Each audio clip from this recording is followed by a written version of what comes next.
अस्सलाम वालेकुम दोस्तों, क्या हाल है। उम्मीद है आप खैरियत से होंगे। टुडे आज जो हमने टॉपिक डिस्कस करना है वो है पहलगाम अटैक। पहलगाम एक जगह है कश्मीर वैली के अंदर, जो कि इंडियन इलीगली ऑक्युपाइड कश्मीर के अंदर एक जगह है। और इस जगह के अंदर मुख्तलिफ ऑलमोस्ट 7 गनमैन और they are allegedly called as a terrorist आए, और उन्होंने सिविलियंस के ऊपर, जो टूरिस्ट आए हुए थे वहाँ पे, उनके ऊपर फायरिंग स्टार्ट कर दी। तो इसके अंदर सबसे पहले जो इंडियन गवर्नमेंट है उनका जो रिस्पॉन्स आया, और इंडियन मीडिया जो है उसने सीधी उंगलियां उठाई पाकिस्तान के ऊपर और पाकिस्तान के इदारों के ऊपर। तो सबसे पहले इंडियन गवर्नमेंट का रिस्पॉन्स को हम देखते हैं। तो सबसे पहले उन्होंने इंडस वाटर ट्रीटी को जो है हेल्ड इन अबेयंस कर दिया, यानी कि टेम्परेरीली सस्पेंड कर दिया।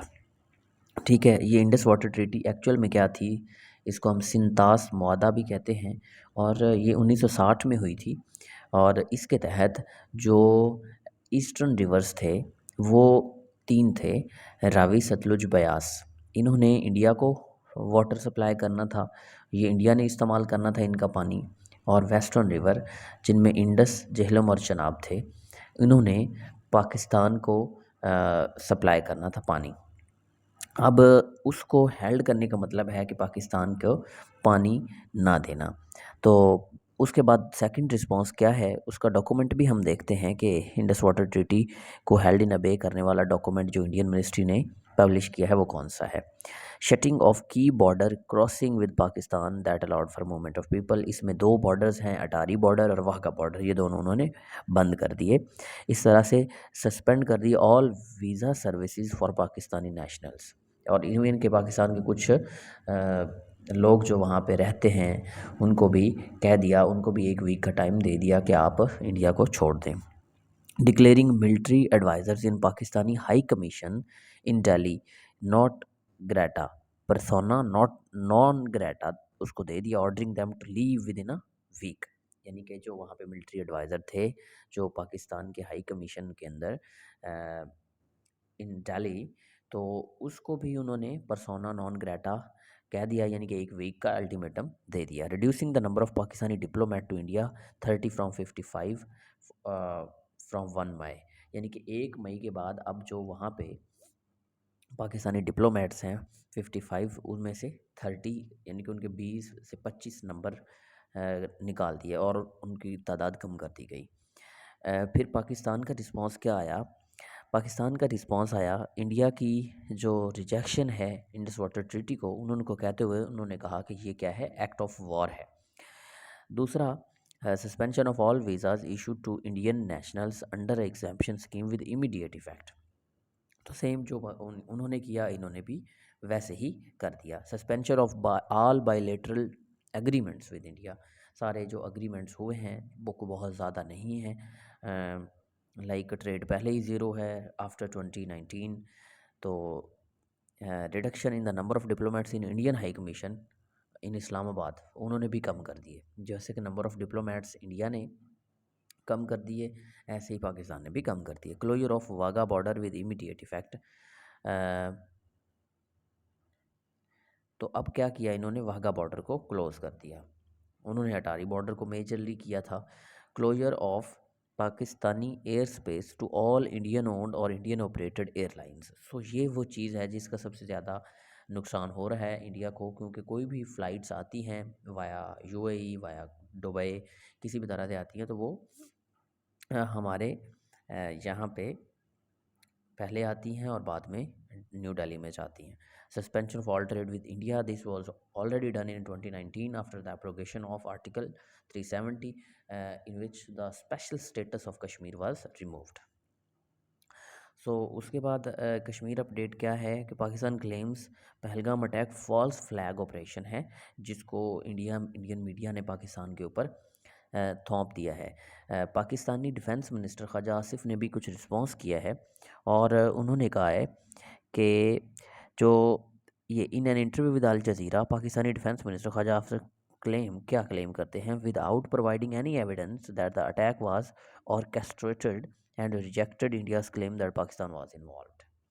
तो ये उनका बयान आया है कि इंडियन मीडिया, इंडियन गवर्नमेंट ये कर रहे हैं, जबकि इसमें हमारा किसी तरह का कोई लेना देना नहीं है।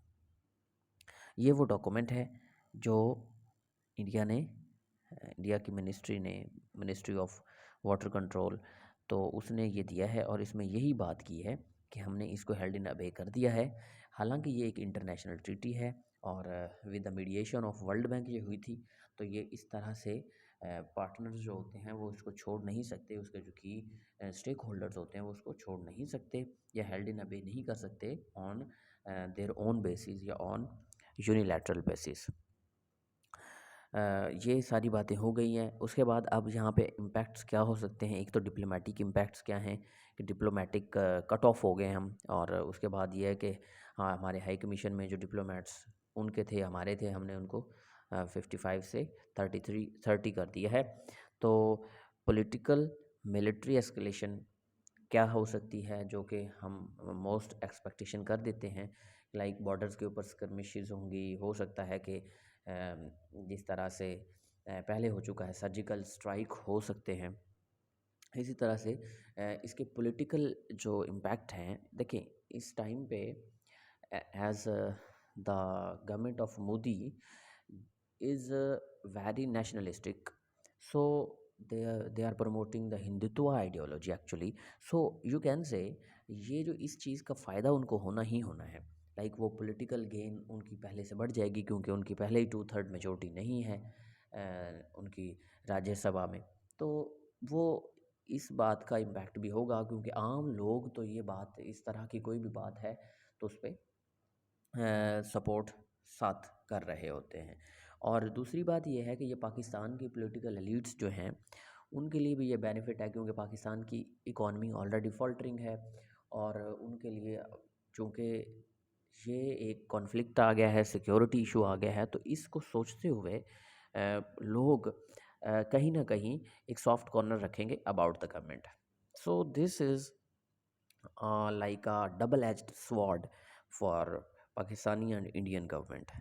लेकिन इससे आप ये देखें कश्मीर की फेट पे क्या इम्पैक्ट होगा। मेन जो चीज़ है, कश्मीर की इकॉनमी अच्छे से ग्रो कर रही थी ड्यू टू टूरिज़्म, टूरिज़्म बहुत अच्छी बढ़ रही थी, और इसकी वजह से अब इंटरनेशनल जो इमेज गया है उसके मुताबिक कश्मीर की जो इकॉनमी है उसके ऊपर इस चीज़ का बड़ा इम्पैक्ट होगा। क्यों? क्योंकि इसमें टूरिज़्म बहुत ही कम हो जाएगी। इवन कि उस दिन में ही, जिस दिन ये अटैक होता है, उन दिनों ही लोगों ने अपने जो भी टिकट्स थे वो वापस करना शुरू कर दिए, जो भी नई अपॉइंटमेंट्स थी। इवन कि पूरा सारा वहाँ पे गर्मियों का सीज़न अभी उन्होंने चलाना था, लोगों के बिज़नेस थे टूरिज़्म के, टूरिस्ट गाइड और सारी वो चीज़ें थी, लेकिन अब वो इस हादसे की नज़र हो गई हैं।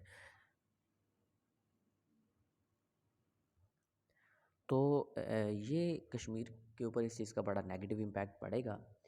एक्चुअल में इस बात को, टेक अवेज़ को हम एंड पे डिस्कस करते हैं। इंडियन सीसीएस क्या कहता है, जो कैबिनेट कमेटी ऑन सिक्योरिटी बिठाई गई थी, उन्होंने क्या कहा था नेशनल सिक्योरिटी के ऊपर है। उन्होंने कहा था कि cross border linkages to the attack हैं, क्योंकि ये 22 अप्रैल को हुआ था पहलगाम में, which killed 26 people including the foreign national. The decision was cleared by CCS, the country's apex body on national security, after investigators uncovered cross border। तो ये उन्होंने ये अपनी एक स्टेटमेंट दी। अब ये वाली बात हमारी हो गई है, तो इसको यूनिलैटरली हेल्ड इन अबे करने का जो कोई भी मौका है वो नहीं बनता, क्योंकि इससे पाकिस्तान के ऊपर तो इम्पैक्ट पड़ेंगे ही पड़ेंगे, लेकिन इंडिया के ऊपर भी पड़ेंगे ही पड़ेंगे। लाइक इसके टेक अवेज़ क्या होने चाहिए? टेक अवेज़ ये होने चाहिए कि जो टेररिज्म का एक्ट है उसकी किसी तरह से कोई सपोर्ट नहीं है, फंडामेंटल ह्यूमन राइट के ख़िलाफ़ है। चाहे वो बंदा किसी मज़हब से ताल्लुक़ रखता हो, किसी नस्ल से, किसी रंग से ताल्लुक़ रखता हो, उसको ज़िंदा रहने का पूरा हक़ है। Terrorism is never ever justified in any case. लेकिन जो दूसरी बात है, सबसे ज़्यादा इम्पॉर्टेंट बात है, वो क्या है कि यार इसकी वजह से आप लोग दो मुल्क हैं, दोनों हमसाए कंट्रीज़ हैं, आप अपने ताल्लुकात को अच्छे नहीं कर सकते तो मज़ीद बिगाड़े मत, ठीक है। आप आईबीओज़ करवाएं, आप दोनों के पास अच्छी अच्छी इंटेलिजेंस एजेंसीज मौजूद हैं, लाइक आईएसआई है, रॉ है, तो ये आईबीओज़ करवाएं, इंटेलिजेंस बेस्ड ऑपरेशंस होंगे। तो उसके नतीजे में जो भी टेररिस्ट होंगे, जो स्टेट्स को, जो सिविल पीपल को, सिविल सोसाइटी को ख़राब कर रहे हैं, उनकी फंडामेंटल ह्यूमन राइट्स है, उनके अंदर फ़ियर, उनके अंदर डर पैदा कर रहे हैं, तो उनको सबसे पहले इससे हटाना चाहिए, उनको इस चीज़ का फ़ायदा बिल्कुल नहीं लेने देना चाहिए। और दूसरी बात ये है कि मसला कश्मीर जो है, पाकिस्तान को भी इस चीज़ को समझना चाहिए कि वो अब एक ऐसे लोग हैं कि जो खुद डिसीजन करते हैं। दुनिया में ऐसा ही होता है, रेफरेंडम करवाओ, प्लेबिसाइड करवाओ, व्हाट दे वांट एक्चुअली, तो जो वो चाहते हैं उनके मुताबिक उनको वैसे वैसे करके देना चाहिए। यही fundamental human right for the Kashmiri peoples होगा कि वो जो चाहते हैं उनको वही दिया जाए, डिस्पाइट ऑफ के इंडिया कहे कि हमें दो या फिर पाकिस्तान कहे कि हमें दो, व्हाट दे वांट एक्चुअली, तो उनके मुताबिक फ़ैसला करना चाहिए इंटरनेशनल मीडिएटर्स की हेल्प से। लाइक इसमें मुख्तलिफ़ यूएनओ को ले आएँ, international stakeholder, US, China, तो इन सब की मीडिएशन के साथ ये फ़ैसला सुनाया जाना चाहिए। रही बात इंडस वाटर ट्रीटी की, तो पाकिस्तान और इंडिया के दरमियान जो इंडस वाटर ट्रीटी हुई है, उस ट्रीटी को यूनिलैटरली रिवोक करना तो बिल्कुल गलत बात है, इंटरनेशनल डेकोरम के ख़िलाफ़ है। तो इसमें वर्ल्ड बैंक को मीडिएशन करनी चाहिए। और तीसरी बात ये है कि इंडस वाटर ट्रीटी का एक्चुअल में जो पानी आ रहा है वो तिब्बत से आ रहा है, तो there should be some trilateral agreements between these three countries actually. China upper riparian होगा, वहाँ से ऊपर वाला जो कंट्री होता है जहाँ से फ्लो नीचे डाउनवर्ड की तरफ आता है वो अपर राइपेरियन होता है, फिर इंडिया है, और उसके बाद Pakistan is the lower riparian country. तीनों के दरमियान जब होगा मीडिएशन के साथ, तो फिर इस तरह से यूनिलैटरली रिवोक करने की चांसेस ख़त्म हो जाएंगे। तो that was the takeaways. So I will never ever say terrorism is justified, but the point is there should be no escalation of military or something else. There is diplomatic solution only, and we think collectively, we think uh, in in that way that suits our peoples and Kashmiri peoples. Thank you.